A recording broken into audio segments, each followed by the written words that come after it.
Today on Fired Up.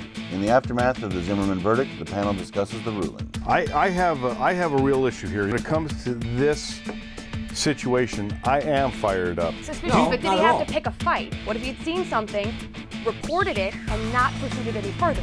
And members of the panel offer their opinion on comments from the White House.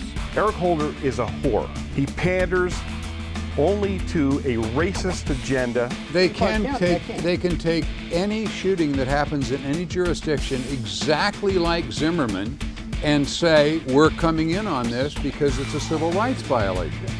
Bob and Emily answer your questions. Mike Rogers brings you moron of the week and weapons that are less than lethal. Tony Dee demonstrates a historic Beretta. Here on Fired Up. Thanks for tuning in and welcome to Fired Up. I'm Bob Irwin. I'll be your host for this show here at the gun store in Las Vegas. This show is all about guns, politics, and self-defense. Each week in this time slot, we will use a panel format to talk about various issues that are important to firearms owners, firearms cases, tips for gun owners. This week's panel is made up of my co-host, Emily Miller, who's our marketing and wedding manager here at the gun store. Local criminal defense attorney Michael Giles, who we work together on several cases. He defends Second Amendment cases. Tony Dee, who is a firearms instructor of many years and a gunsmith, works here also at the gun store. And retired Metropolitan Police Department Lieutenant Randy Sutton, author of several books that are available on Amazon.com, which some are bestsellers, I understand, or high in the ratings. Sounds good. Sounds good. This first segment, like every other talk show has done, we are going to talk a little bit about the results of the Zimmerman trial in Florida. Was it right? Was it wrong? Was it both right and wrong? In the second segment today, we're going to look at a case that's very similar to Zimmerman's, but we expect there's going to be a different outcome. And on the third segment, we're going to talk about the stand your ground laws that are now attempting to be squashed by Attorney General Eric Holder, to see how that will likely change the world for gun owners and particularly for self-defense. Anyway, I'd like to talk a little bit about George Zimmerman before I open it up to the panelists. So in case there's someone out there in TV land who has not heard of this case, there may be somewhere someone.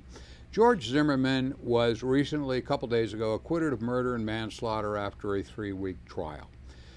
When the jury got all the facts in, at least the facts they were allowed to hear, the jury found in his favor on self-defense grounds. All of the rhetoric, all that really mattered was the simple question, was Zimmerman in danger of death or great bodily harm at the moment he fired his pistol? Without being the aggressor in the encounter, actually. In my opinion, after looking at this, the witnesses and the forensic evidence backed up his version of the incident. It's a tragedy that Trayvon Martin died at such a young age. But the fact is, Zimmerman was acting as the night watchman, if you will, the neighborhood watch. He was physically attacked by Mr. Martin, and he was acting in defense when this took place. My opinion is Mr. Martin could have easily run home in the dark and never been found, and you'd have never heard of this case. Most teenagers, when they're wandering around or up to no good, do exactly that when they're confronted by an adult. They simply run, call him a name, take off. Had George Zimmerman, in the position he was in, not been carrying a firearm on that evening, most likely he would have been seriously injured or possibly even killed. I found that the witnesses were credible on his side, and I believe that Zimmerman was correct and the court was correct. We're going to open that up to a bit of discussion because there are a lot of gray areas in the case, which I will freely admit. Randy, lots of years as a police officer, lots of years looking at shootings, being in shootings. Right. What do you think? I have a real issue here. You know, the title of the show is Fired Up, and when it comes to this situation, I am fired up. The reality is this, that decisions were made by the local police department who investigated this shooting immediately when it happened. Right. They made the determination that George Zimmerman acted in self-defense, and there were no charges filed. What happened? There was this huge political outcry because a white, and of course this later became a white Hispanic, killed a black youth.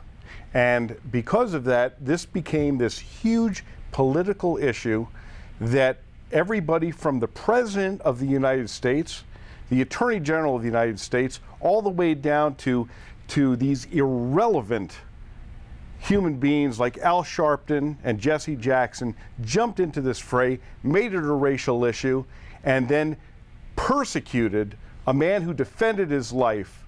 And it is disgusting to me.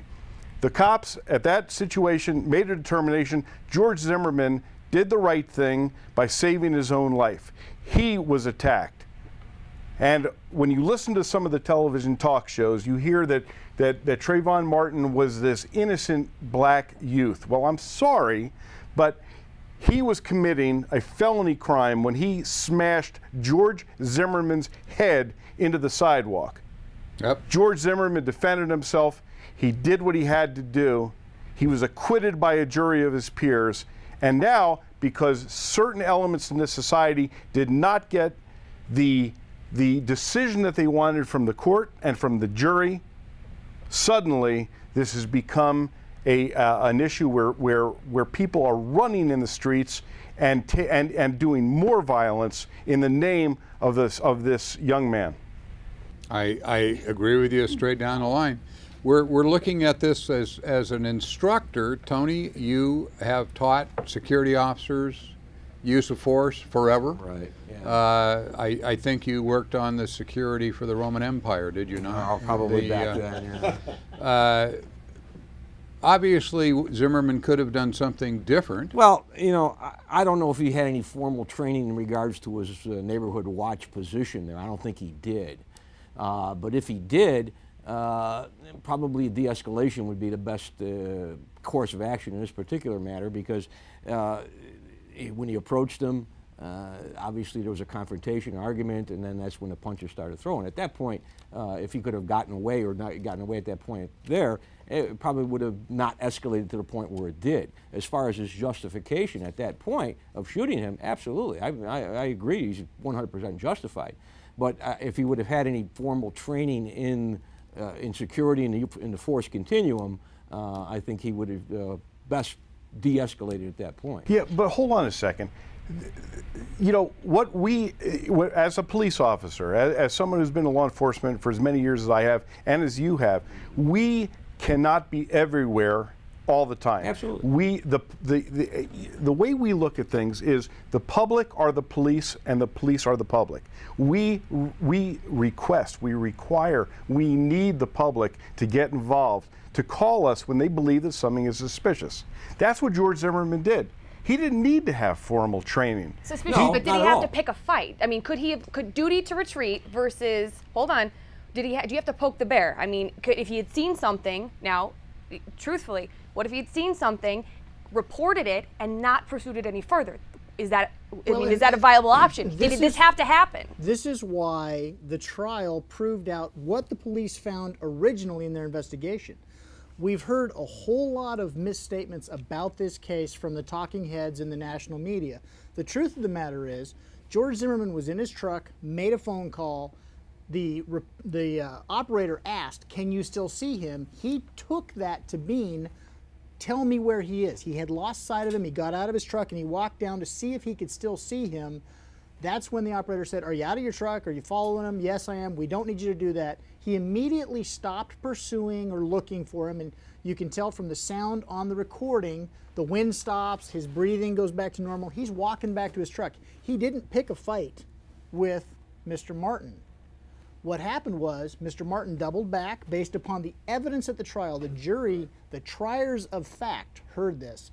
He doubled back and attacked George Zimmerman at that point. Was George Zimmerman doing his job as a neighborhood watch? I believe he was.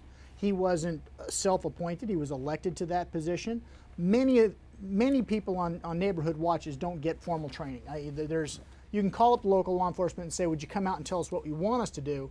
But there's not a lot of training involved. No training, but could he have stayed in the truck and avoided this whole thing? But the point is, did he have to stay in the truck? There was no legal obligation to stay in the truck. He was doing his job.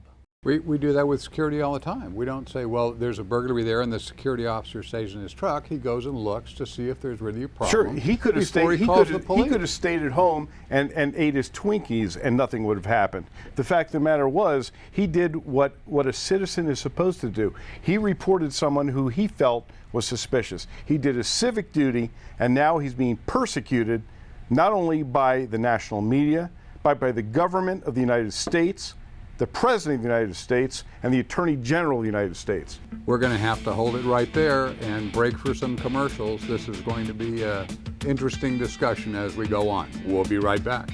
The discussion continues on the Zimmerman case as the panel discusses comments from the White House. Eric Holder is a whore. He panders only to a racist agenda. They can take any shooting that happens in any jurisdiction exactly like Zimmerman and say, we're coming in on this because it's a civil rights violation. Right here on Fired Up. Stay with us.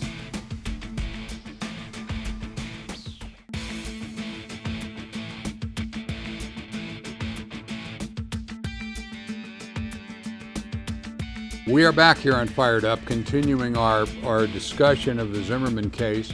I want to veer off a little bit. The case is now over. We have had comments now from President Obama. We've had comments, several from Attorney General Eric Holder. It appears that the whole power of the United States government is going to fall on George Zimmerman now, because the jury did not come up with a verdict that apparently was acceptable to the powers that be or the mob in the street or whatever reason. One of the ways they're attacking this, as Eric Holder said last Tuesday when he was talking to a convention of the NAACP, that he wants to eliminate the laws that say you can stand your ground, because that only senselessly expand the concept of self-defense and violent situations will escalate. This was not part of the Zimmerman trial, everyone out there understands. The stand your ground defense was not raised, and there was no question that he had no duty to retreat in the light of that incident. He was on the ground, he could hardly retreat. So right now we have a law in Florida, we have similar laws in many, many states that allow you to stand your ground in the face of danger. Nobody's required to run out the back of their house. You're not required to run out the back of a liquor store when they're holding it up and so on. Some jurisdictions do have that, mostly on the East Coast, New York and so forth, where you're actually required to run if somebody comes to attack you. Which is, to me, just incredibly stupid. But anyway, Holder said, these laws try to fix something that was never broken. The list of resulting tragedies is long and unfortunately has victimized too many who are innocent. I have no idea where to start. That statement on his face is so wrong. You know what? I know where I'm going to start. Randy. The angry guy. Okay, I represented law enforcement for 34 years of my life. I dedicated 34 years of my life to enforcing the laws of the state of Nevada and the state of New Jersey. And I saw so many dedicated men and women that joined with me to do that. Eric Holder, and I hope you're watching, Eric Holder is a whore. He panders only to a racist agenda that is dictated by himself and by the President of the United States. It is he alone who has made this determination that you should run when you are attacked. And it is his belief and it is his agenda that anyone that defends themselves will be prosecuted in the courts of the states or the courts of the United States. And what he is doing is pandering to a segment of our society who are creating this pandemonium that has taken place in the aftermath of the George Zimmerman trial. Instead of coming out with you're probably aware that there is this new aftermath where it's called bashing, where people run through the streets beating, in the name of Trayvon Martin, of course, beating, robbing, stealing in the name of Trayvon Martin, which is truly dishonorable, and no one is saying anything against that. Merely he is hitting his own personal agenda. Well, Randy, I mean, not to show another solution, but couldn't you say Eric Holder's right? If we all run away from all these guys that are breaking into our houses, and we run away from the robbers, and we run away from the bashers, then nobody will get hurt.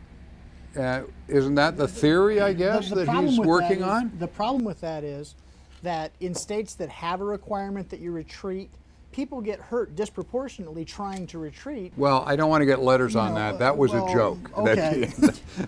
And I appreciate that, but the reality is that, there are people who can't retreat. Stand your ground laws are helpful to those who don't have the ability to get away from what is generally and usually a younger, stronger attacker. Everybody has a basic right to self-defense. I mean, let's face it. I mean, if you negate the right to self-defense, it's going to be chaos. I mean, it's going to be crazy. I mean, well, that was my thought. How will the criminals react if Holder can get his way, and anybody who attacks anybody, robbers and burglars and whatever, you're required to run away? The criminals will run the world. I shouldn't have anything. So if somebody tries to rape me, I should be really fast at running. Exactly. I shouldn't try and shoot him. I should just work on cardio. The Attorney General of the United States of America has no authority to tell a state what to do with its own state laws, and these are by all state laws. Right.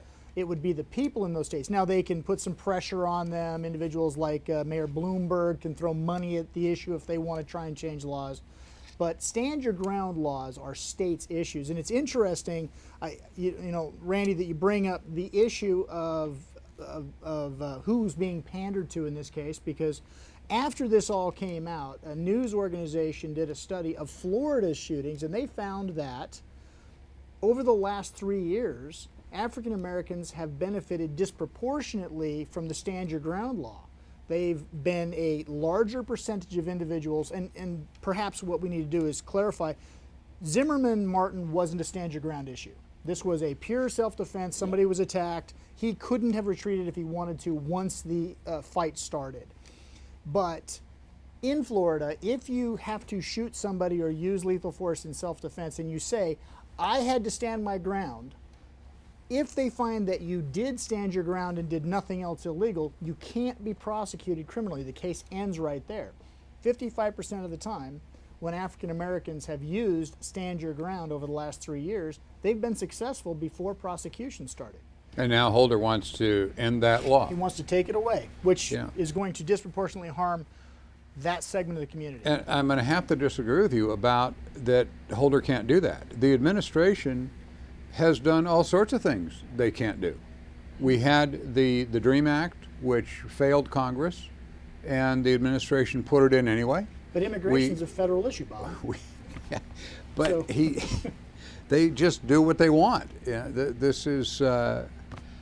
But the one thing they certainly can't do, they cannot negate state laws by saying, federally you can't stand your ground. Okay, so now I can't stand my ground in Yellowstone National Park or on the mall in Washington, D.C.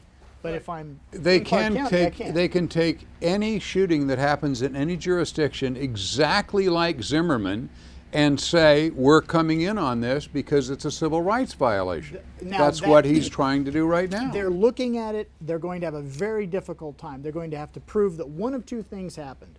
Zimmerman had a position of authority and he abused it under Section 1983. That's where law enforcement and state officials get in trouble. That's not likely to happen. They might try to shoehorn it, but I doubt it. The only other way they get a Civil Rights Act on is if they prove that Zimmerman acted out of racial animus. The FBI already cleared that board by saying there was no racial animus in this. Now, maybe they just go ahead and push it through and try to bring it on, but that'd be the exact same thing that happened when Angela Corey pushed this prosecution with bad facts. And it was any defense attorney who watched this trial, anybody who watched this trial, saw what every defense attorney hopes will happen. The state's case collapsed around itself. Those defense attorneys worked their butts off, but the state did more damage to their own case And than every the defense talking did. head that you saw on television, as far as the attorneys, they said that they had no case. I mean, it was totally. Well, if you recall, we voted on this panel, and everybody decided he was going to be found not guilty because there was simply no evidence of the malice that they need to get a conviction that he murdered somebody. That didn't happen. And everyone that I've heard interviewed there absolutely said the same thing. So how could Holder all of a sudden now going after it? Because he can't. Because he's the Attorney General. I would hope to see this, that George Zimmerman's defense team, his attorneys, do a civil suit against the state of Florida for a malicious prosecution. I believe that's already started. They're looking at it. They're also looking at the libel suit against the news media that doctored the tapes. Oh, that's a no-brainer. They've got that. That's a slam dunk. Okay, NBC needs to be boiled in oil for what they did. Around the world. We're going to stop right there and break for some of our sponsors to get a word in edgewise here, and we'll be right back. Don't go away. Later, the panel discusses a self-defense case where a man shoots someone who was committing a burglary. The guy's leaving first and foremost. I mean, like even at that point, if you had like non-lethal options, like what are you gonna? You can't pepper spray in the back of somebody's head. I mean, you're not gonna waste the taser cartridge. Those things are expensive. But when we come back, Mike Rogers brings you more of the week here on Fired Up. Don't go anywhere.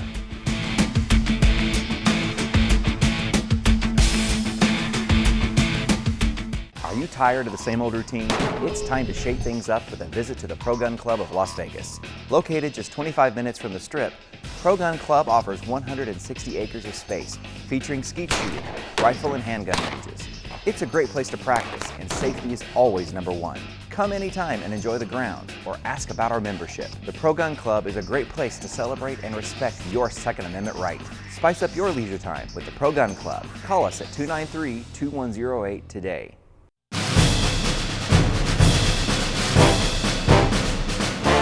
Hello, I'm Mike Rogers, Director of Safety and Training for the Gun Store, with our Moron of the Week.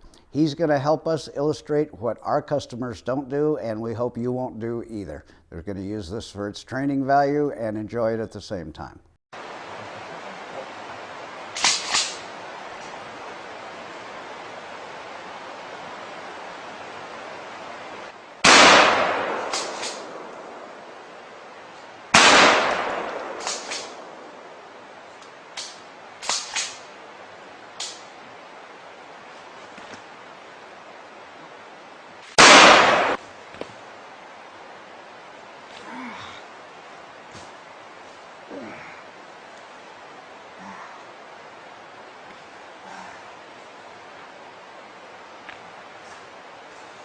The moron factor on that one was pretty obvious. Luckily, with our audience, it's not something we need to do any demonstrations on. Looking down the barrel of a gun is never a good idea. Coming up later, Tony Dee demonstrates the historic Beretta. Up next, Bob and Emily answer your questions when we come back here on Fired Up. Jeans Locksmith has been servicing Las Vegas and Henderson for 40 years. We're family owned and operated and provide 24-hour emergency residential, commercial, and automotive solutions. Instead of replacing, we can fix your problem, from key duplication to computer key programming. We have a wide variety of products, including the largest key selection, state-of-the-art security accessories, and safes by American Securities. Every team member carries their sheriff's card, so you can trust us when it matters most. Come to the castle. Jeans Locksmith. Call us at 566-4363. Are you tired of the same old routine? It's time to shake things up with a visit to the Pro Gun Club of Las Vegas. Located just 25 minutes from the Strip, Pro Gun Club offers 160 acres of space, featuring skeet shooting, rifle and handgun ranges. It's a great place to practice, and safety is always number one. Come anytime and enjoy the grounds, or ask about our membership. The Pro Gun Club is a great place to celebrate and respect your Second Amendment right. Spice up your leisure time with the Pro Gun Club. Call us at 293-2108 today.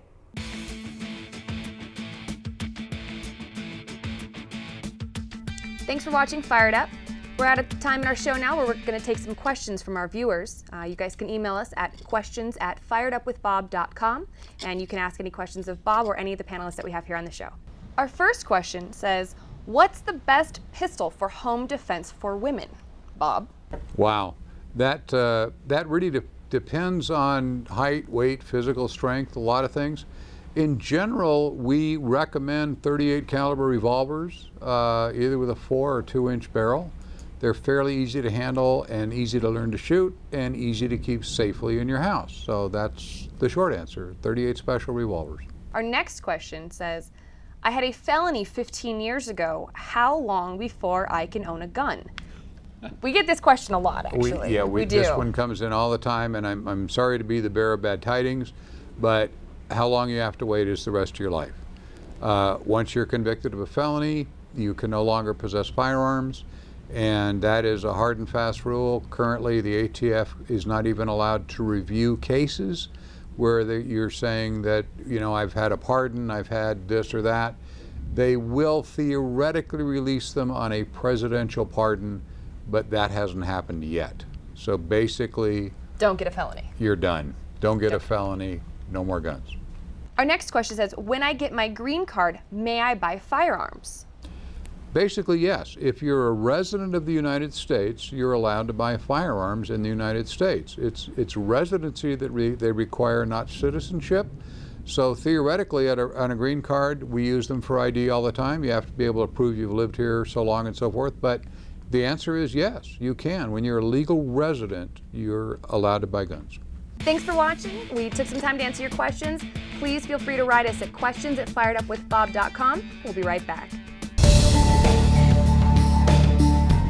Hi, I'm Mike Rogers from the Gun Store. What we're talking about today is less than lethal options. Basically, you get that situation where somebody's really bugging you, they're making you feel unsafe, you don't want them around anymore, but you can't shoot them yet. Having a less than lethal option is your best choice. One of my favorites is the commercial operated taser. These are made by Taser International. They're designed for civilian use. They're available and legal in many states. You'll want to check in your own jurisdiction to find out. The beauty of it is it's super easy to operate.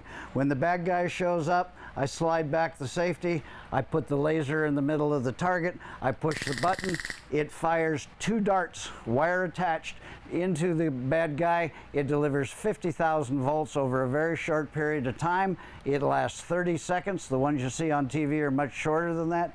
You can have as much fun as the police and have people yelling, "Don't tase me, bro." Make sure you understand the laws in your jurisdiction. They're easy to operate. Taser International has so much faith in the effectiveness of this unit that when you use it, it's going to run for 30 seconds. You set it on the ground, you go to safety. Later on, you make your police report to make sure the bad guy gets scooped up. When you submit that police report to Taser International, they replace your unit at no charge. They want you to leave and be safe. It's really a great alternative.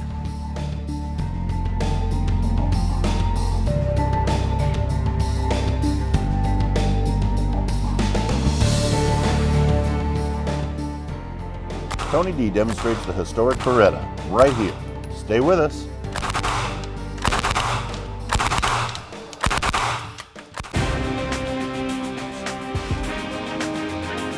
Hi, it's Tony Dee with the Gun Store in Las Vegas. Thanks for watching Fired Up with Bob. Today's historical gun is the Beretta Model 38A, which is the quintessential World War II submachine gun. It was a very, very popular gun. It was designed by a guy named Tullio Marangione, and he was Beretta's chief designer. He actually lived at the Beretta factory. He worked it from the 1930s all the way up to the 1960s when he died. The magazine that this gun uses, he designed it, and it was copied by the Israelis. Basically, it's an Uzi type mag. The AR-15 or the M16 in 9mm uses basically the same type of mag. So he designed it, and a lot of other manufacturers copied it. This gun here is an old school gun. It's wood stock, and if you notice, it has 2 triggers on it. And the Italians, they did the front trigger was for semi-automatic fire. The back trigger was for full automatic fire. And they made the front trigger smooth so you can feel which trigger you had we were pulling. Unique thing about this gun, it ejects from the left side. And everybody said, well, almost all submachine guns eject from the right side, but this one ejects from the left. And the main thing that they think about it, that Mr. Marangione, the designer, was left-handed. All right? Never proved it. We never really verified it. But this gun was in production from the 30s all the way up until the 60s in different variations. It's a very, very reliable gun. Old school had a bayonet lug. Not too many people had bayonets on submachine guns. But it's a very, very classic gun. It's a very, very nice shooting weapon. This gun also shoots 9mm, and it also shoots about that same rate of fire, about 450 to 550 rounds a minute. I'm going to insert the magazine, and we're going to do a couple on semi-automatic, and then we're going to do a couple on full automatic.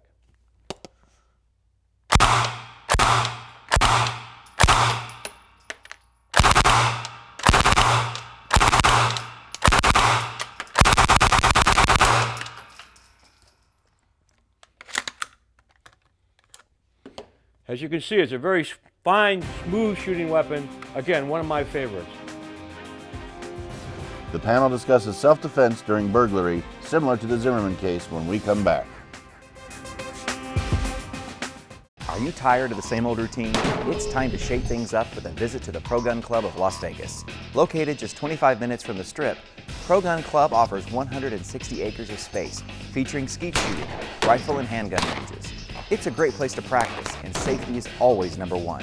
Come anytime and enjoy the grounds, or ask about our membership. The Pro Gun Club is a great place to celebrate and respect your Second Amendment right. Spice up your leisure time with the Pro Gun Club. Call us at 293-2108 today.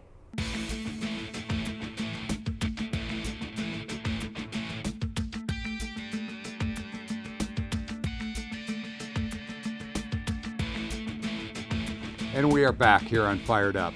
I want to get into a little bit of a different case now. This is a case that is actually very similar to the Zimmerman situation. I'm going to leave out the names and the town where it took place because it's an active case and the guy is actually still in the preliminary hearing stage of his trial. This incident took place in January. It's between a homeowner and a burglar, and as I said, it's working its way through the courts. A 30-year-old homeowner has been working as a security officer for one company for several years and worked a large part of that as an armed guard. The company says he owns his own weapon, and he was off duty at the time this incident took place. His defense attorney laid out some basics of the case. The homeowner came back home from work at about 3:45 a.m. A few moments after entering the house, he heard a car alarm go off, which seemed to be directly across the street. He told his wife to call 911, and he went out, in his words, to try to contain the suspected prowler. So far, we're pretty similar to the situation with Zimmerman. An independent witness who was sleeping in a nearby house on his friend's couch, he was there, they were going fishing in the morning, so he's sleeping on the couch in the living room, and he's unfamiliar with the neighborhood, and he doesn't know anybody involved, so he's a great independent witness. He heard yelling outside that woke him up. He said, "I don't know exactly what was going on, I just heard screaming. You'd better stop, you'd better stop. The next thing I heard was a gunshot," the witness said. The witness told police he saw two men fighting, and then both of them fell to the ground. When they fell to the ground, the two men separated. The prowler got up and began to walk away. This is in the words of the witness. That's when the homeowner fired some fatal shots. Just before 4 a.m., his wife called 911 to tell dispatchers her husband had shot someone. The officers responded and found numerous empty shell casings close to where the body of a 19-year-old was found. Later in the day, the witness said the officers came back to his friend's house to investigate the car break-in across the street. Police have not said whether that investigation was linked to the shooting. Well, we can probably guess it was related to the shooting. Police records show the homeowner shooter does not have any prior arrests or any serious run-ins with the law. The suspect's MySpace page show he is married, father, served as a combat engineer in the Marine Corps. He must appear June 10th, or just appeared June 10th this year on a charge of murder. We have deadly force used to prevent the opponent from leaving, apparently. Randy, what do you think? I think he's got serious troubles. You know, the difference, the major difference between this case and the Trayvon Martin case was that George Zimmerman shot Trayvon Martin while he was on top of him, causing him injury. This case, the suspect is already leaving the scene, and the security officer fires fatal shots. I think he's going to have some serious splaining to do. I think he's going to be facing serious charges, and I don't think he's getting off. It's not self-defense. Tony, shoot him back. this guy now is a trained security officer, been through some training armed. In the state he's in, I'm sure they do require some hours of training.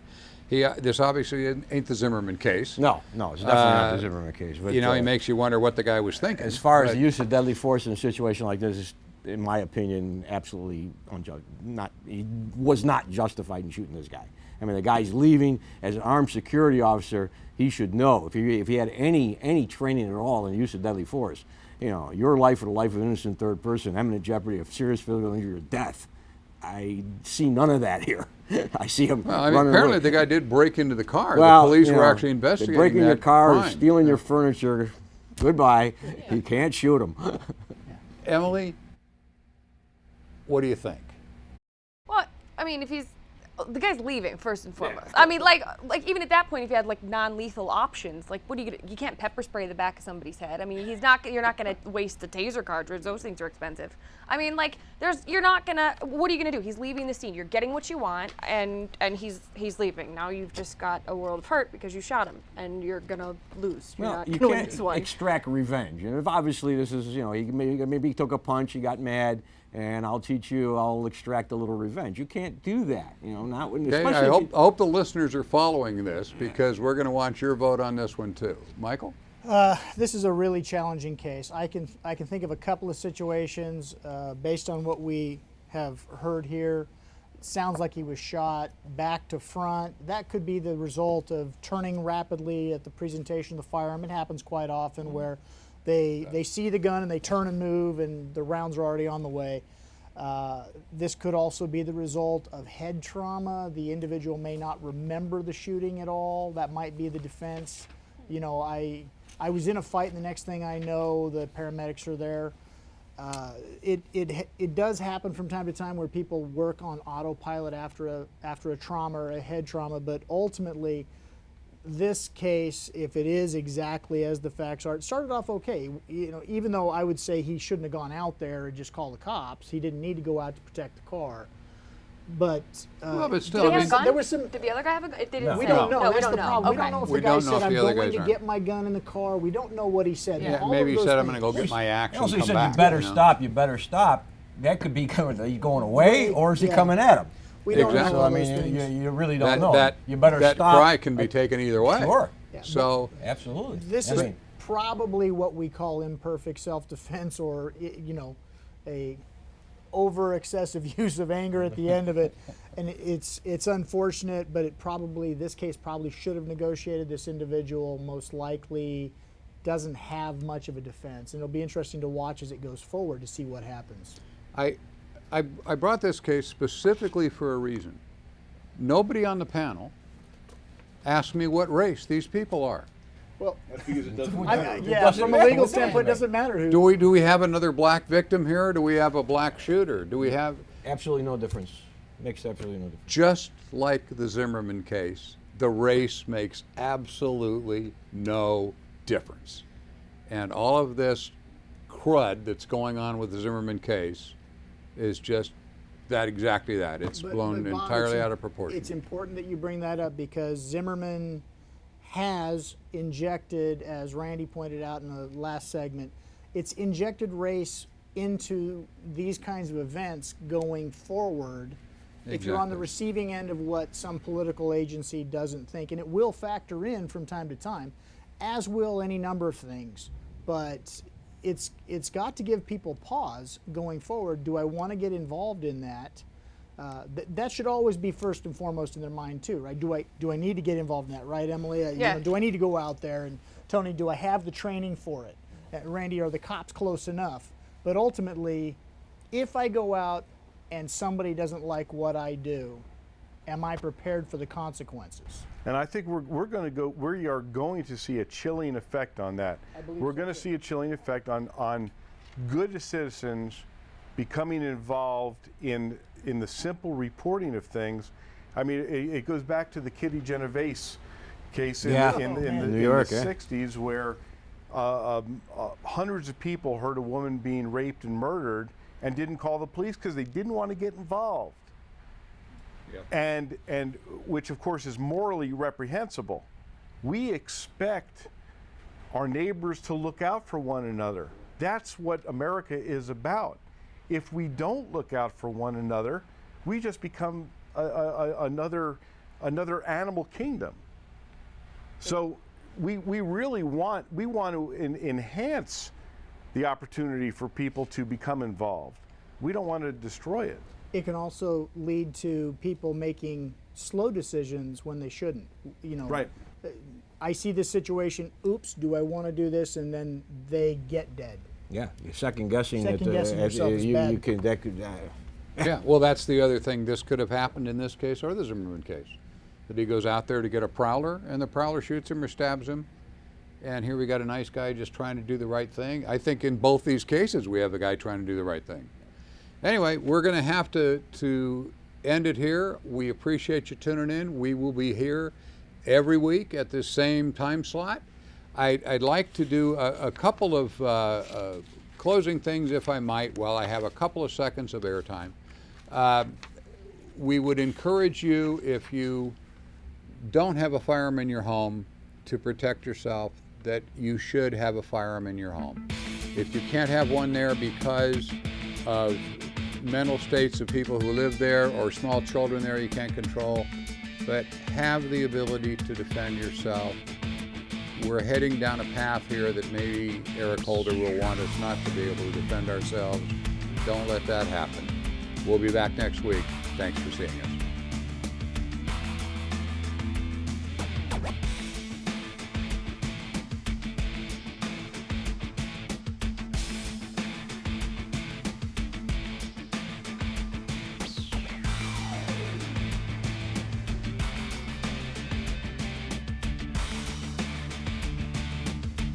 Gene's Locksmith has been servicing Las Vegas and Henderson for 40 years. We're family owned and operated and provide 24-hour emergency residential, commercial, and automotive solutions. Instead of replacing, we can fix your problem, from key duplication to computer key programming. We have a wide variety of products, including the largest key selection, state-of-the-art security accessories, and safes by American Securities. Every team member carries their sheriff's card, so you can trust us when it matters most. Come to the castle. Gene's Locksmith. Call us at 566-4363.